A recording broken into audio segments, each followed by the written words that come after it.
Okay, we've got some minutes for the July 1st public hearing. This one? Any changes or corrections? No, 4 sentences. That's the kind of minutes I like. I'll make. I didn't mess that up, huh? Okay. I'll make a motion to approve those. I'll make a motion to approve. And your vote, PJ? Yes. John? Yes.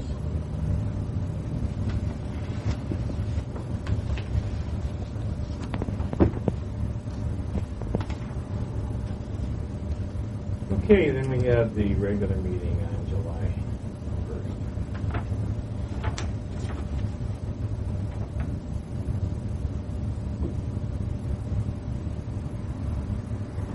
I have no additions or changes, so I will make that motion to approve the minutes. Okay, I'll second. All right, your vote, PJ? Yes. John? Yes.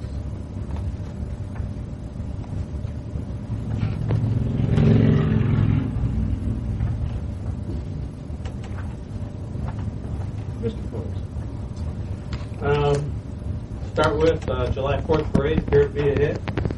Had pretty good turnout for a picnic afterwards down at the station. Everybody seemed to enjoy the hot dogs. Had a nice turnout this year. Went very well. Tractors. Yeah, more tractors than usual. Yeah, that's good. July 10th, the night of the storm, didn't turn out so well. We had 10 calls that day. 8 of them were storm related in a 3-hour period. We were quite busy. We had 2 houses that were struck by lightning in the meadows. Fortunately, there was no fire in either one, but there was damage to the house. Road department was great that day. John, I got to tell you, they came out right away when I called them and helped us deal with clearing trees as well as deal with closing off roads. Fortunately, we were able to pretty much deal with everything through CEI. Doug Hogan, our area representative, who lives in the township, did a great job of coordinating with me, telling me where we were at. I believe we had about 1,400 people in Auburn that were at one time without power. And they got power back pretty quick. In like 3 or 4 hours, it was back on to everybody. I think there's a few isolated ones that might not have added to the trees down. But the storm was quite a hit for us. Which was quite a big improvement over the last big storm Yeah. with power outages. Yep. First Energy did a great job. They're very responsive. And Doug was here twice. He came to find me, asked if everything was going okay, and he was also covering the rest of the territory too, so he was quite busy. But I think the new system that they put in place, where they can tell where a customer or an outage is, helps them manage the grid a lot better, so they can get customers back up in service right away. Seems to be working good. And the only other thing I had on to mention was our clam bake coming up on September 7th, Saturday from 6 to 9. That's it for my report. Okay, questions for John? PJ? Very little to report other than that probably got copied the call from the fellow at Paul Davis Restoration and the failure of the extension of the DSL line down to Eastern Valley. We did steer him towards was that Q-band up there coming out of Shaw Road, or coming out of Rapids Road actually. Didn't meet with a whole lot of success there. This is something I think, we've been recommending this to residents, and maybe we better stop doing that for a little while, because they're having all kinds of problems with this Q-band thing getting it off the ground. They don't even respond to the call.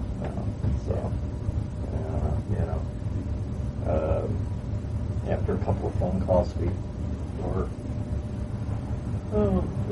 suggested strongly that we start lobbying again.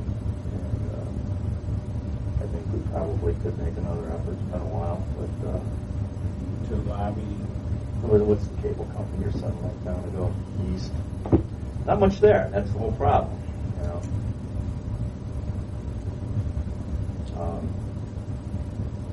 I don't know. Give it some thought. Maybe we'll work on We that. have had some conversation with them, probably really the last 12 months. And I think they're in worse shape. Yeah, nobody wants to spend any money right now. Right.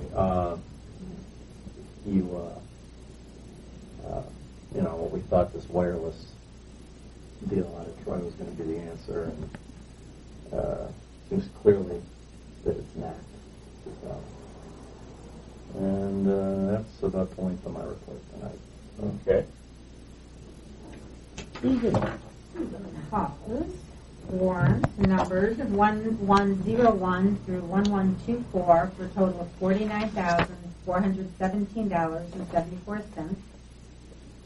And we received, I don't know, none of the trustees have been copied on this $1 million give back from the Bureau of EWC.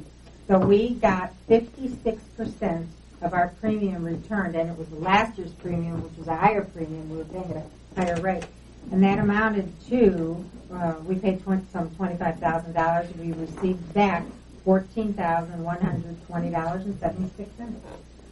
And in addition to that, we got $167.72, which is called a lapse-free discount. I don't know what it is, but the check coming the right way. So.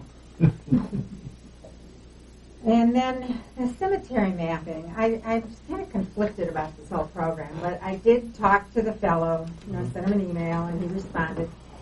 And then I sent him another email, and he responded again. And he said that he's going to be in Sugar and Falls in the not-too-distant future. And I told him when our meeting dates are, that he may be able to do something on this Monday, July 5th. He said he was going to pencil it in. August, what did I say? And we already had one done. The July is done. Oh, that'd be good. So, yeah, that would be good, so we could check it out. And then, our insurance, the OTARMA, our anniversary date is August 1st, and I won't have it paid by August 1st. It just came. Our next meeting is August 5th or something. Mm-hmm. That'll be a few days late. But I did copy everything he sent. They're getting, and I would ask you guys, I just put it out tonight. You could, look it over, see if you have any questions. They said something about, they want us to list like signs and fences, and there's something about police protection. And I questioned Wendy, and she said, well, she said, you're always covered for liability, but like as far as fences or signage, and none of which we have a great deal of in this township. I mean, there's... Signage we have. Well, the Adam Hall sign. Oh, that kind Not of road signage. signs. Not road signs. Well, I don't know. I didn't think she meant road signs. I thought she meant, like in Bainbridge, they have the fancy begonia sign. I don't know. So if you look it over, and then the thing with the police protection, she said that is really geared more toward an entity that has police protection. I mean, Has their own. yeah. But so I thought we should talk about it a little bit. I thought you guys should read it over and see if you had any questions and see if everything looks okay. And then we can, pay the invoice. I need, that we have to act on the 2014 budget. Okay, we got it. And that's all I That's all you have, huh? Yeah. Okay. Well, a couple things that we got going on here. We replaced the culverts in Carriage Hill, both of them. They did a really good job on those. And so the roads are all ready for the paving project and the chip seal projects. They're going to have a pre-con meeting tomorrow morning, 9 o'clock, for both projects. In which case, Mike will go up in Emmerich stead since Emmerich's on vacation and discuss the start dates and whatnot, which we expect will be rather quickly. We're already past the 3-week waiting period for the chip seals, so we like to wait at least 3 weeks after we do any patches before we chip seal. And we'll pass that, and so I would expect here by the end of the month or beginning of the next month, we'll have both of those projects completed. Who's Emmerich back? Emmerich is going to be back on the 22nd, I believe. He extended it, right? Did you? Is Yeah. that the extended? Yeah, he's actually taken all 3 of his weeks now, and instead of when he usually takes a week in October, he's taking it now. And, but you know, that doesn't mean you still don't hear from him. I know it. I've talked to him. He's called here. So we have we're going to get some eights in. We got a requisition for some aids to put on the bleeding. That we're getting a little bit of bleeding right now. We got screenings in there too. Yeah, well, as a matter of fact, I said aids really is screenings. We get about 20 tons or so, and Intersections and whatnot. for everywhere we're getting a little bleed through. We'll probably make. I think we've got enough to do 5 rounds. And we've got some 100-degree days coming up here, maybe. So the guys will go out tomorrow and start doing that. A little update on our grass. Been the greatest grass growing weather we could ask for. And the grass has already been mowed one time. And so see how it makes it through the heat. But real good shape on that. We kind of started a little bit, the Girl Scouts are going to come up and do a little help on doing this walking trail. And there's a couple of steps that are going to be involved in this thing, PJ. And first, we're going to have to maybe go up there with a small excavator in the areas where these kids have been riding these 4-wheelers through there and drag some of the edges back down into the holes so that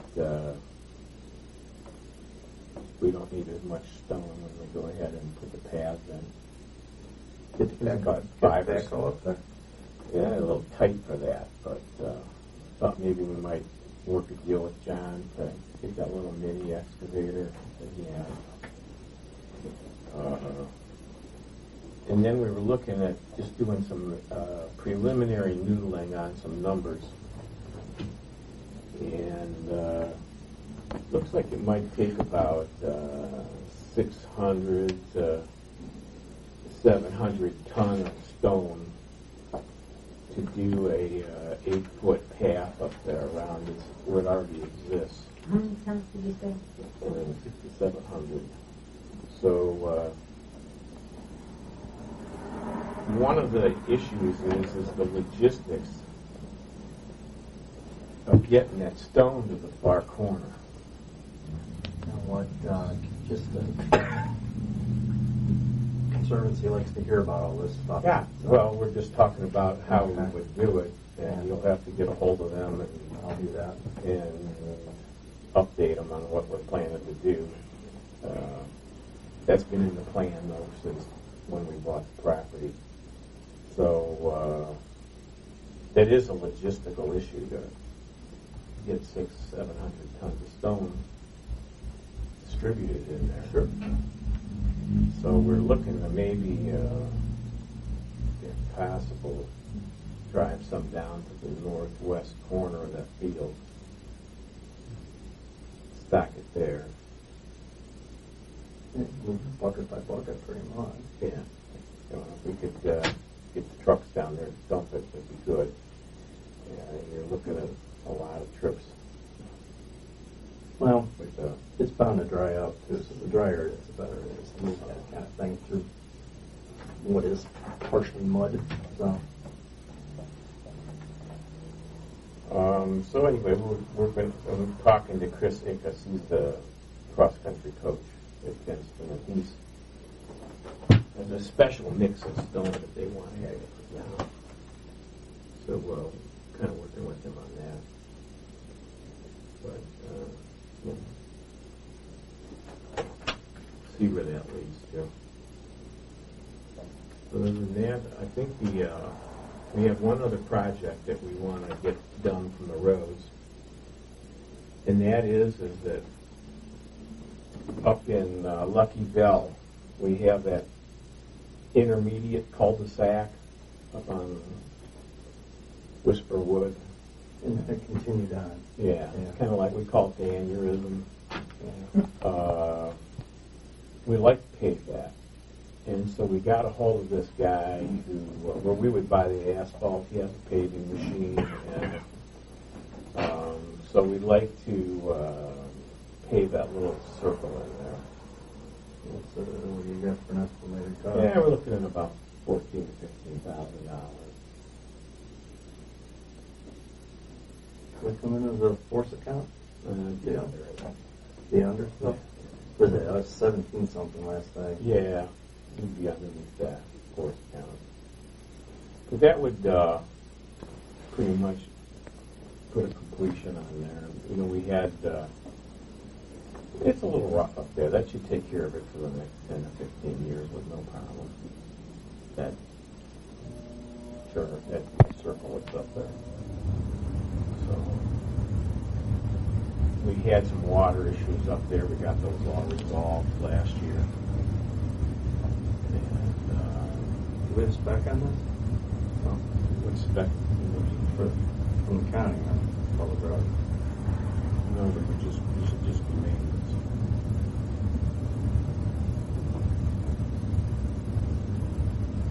What paving machine we got? Professional paving machine.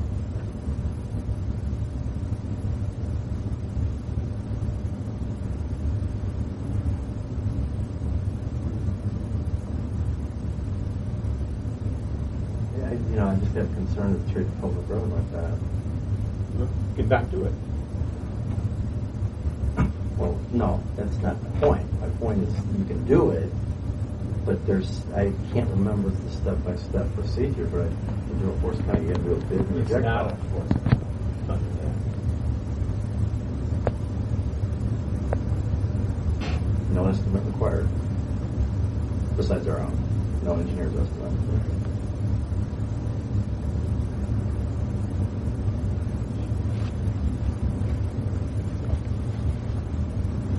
Engineer's cool with it. I'm cool with it. You're not do it. So if the engineer's good with it, I'm good with it. Okay.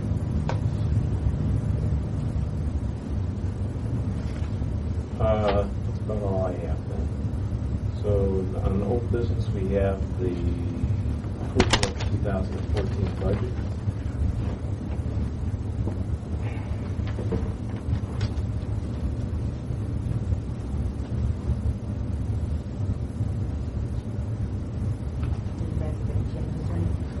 You know, I think the numbers look good to me. Where they are, we'll have, we're going to have to move it around a little here and there, as we always have.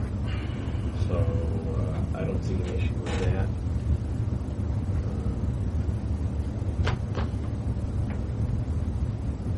No, the only comment I have to make on that is just to make sure it remains clear is the reason we show a deficit in the road and bridge fund is because there's a levy that's on the ballot for replacement, and you do not assume the passage of the levy. So what we're doing is displaying the need for the levy. The levy would make up 33% of the capital projects budget, which we have used in its entirety every year for the last one that I've been doing. Yeah, and then some. Yeah. So it would be a huge step backwards if we don't do that. But hopefully people will support that.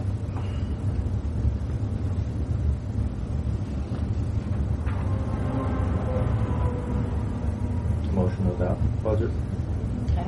So moved. I'll second. I'll take it up to the county. Do you vote, PJ? Yes. John? Yes. Okay.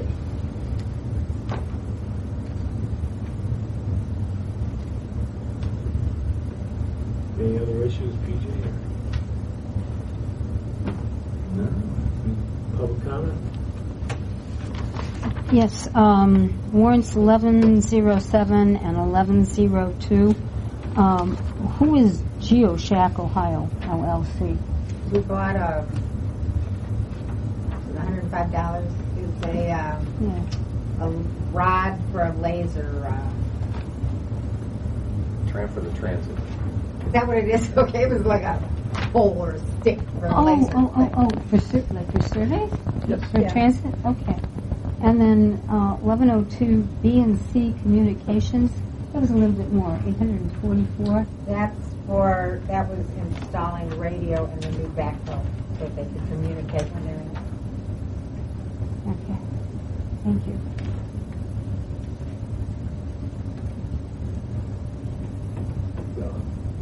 Yes. Yes. Did I understand you correctly that in your budget that you just passed, you have some funds that are actually negative? In the Yes, Rosenberg. and I explained why. We No, have a levy up. well, let me finish. Right. I'm not into why. Right. But last year I attended the county budget commission hearing for another community, and Beverly Sustin, who works for Frank Lee and the county auditor, specifically said you can't have negative balances in your budget. I mean, that was news to me because previously our township did have it. So I was wondering if... Well, I work very closely with Beverly, and this is how we've always done it, and I've been told this is how you do it. So a negative fund balance is okay according to the At Geauga this- County Auditor's Office. Well, if At the levy this doesn't stage, pass, You amend the we'll budget. amend Right. the budget and we won't have that negative. We'll That's right. cancel all of the projects that we would have done with that. So that when we actually start, spending money and going into the year, we're not going to be spending money we don't She have. said something different last year, though. Yes, for our she did. meeting. Well, you amend your Puzzling. budget. You amend your budget based on your funds available. At this point, you can't assume those funds will be available. Right. So we'll find out in November, and if we have to, we'll amend our budget. Right, I'm not questioning you, but, okay, thank you. Motion of all. Yes. Maybe it's posted on the bulletin board someplace. I haven't seen the budget. Could somebody, Susan, or someone just high level, what's the total planned expenditures? We did that at the. Yeah, we budget did it at hearing. the public hearing. Is there some place that I could? Sure. It's on the board. I'm looking at it. Oh, okay. Well, that was what I asked. Is Yeah, there some it place is. that I could look at? Yeah, I was looking. And what you just approved, is it the same that's on the board? It is. Okay, thank you. Okay, motion of all motions. One more question. Yeah. Yeah, this is to Susan. The BWC, the money that you're getting back, is that something that Auburn did to earn some money back, or is like everybody who's in Ohio? The Governor Kasich said we've got this $1 billion. I Right. think they must have been overcharging for many years. Yep. It's the only thing I can assume. But yeah, So all townships are going to be getting back All- that same percentage that you guys got back? 56%. Yeah, Wow. entities, Every business. businesses. Every business. So that's significant. Yes, it's $12 billion. Motion. Yeah, I'll make a motion then to adjourn the meeting. Second. 7:55. Your vote, PJ? John? Yes.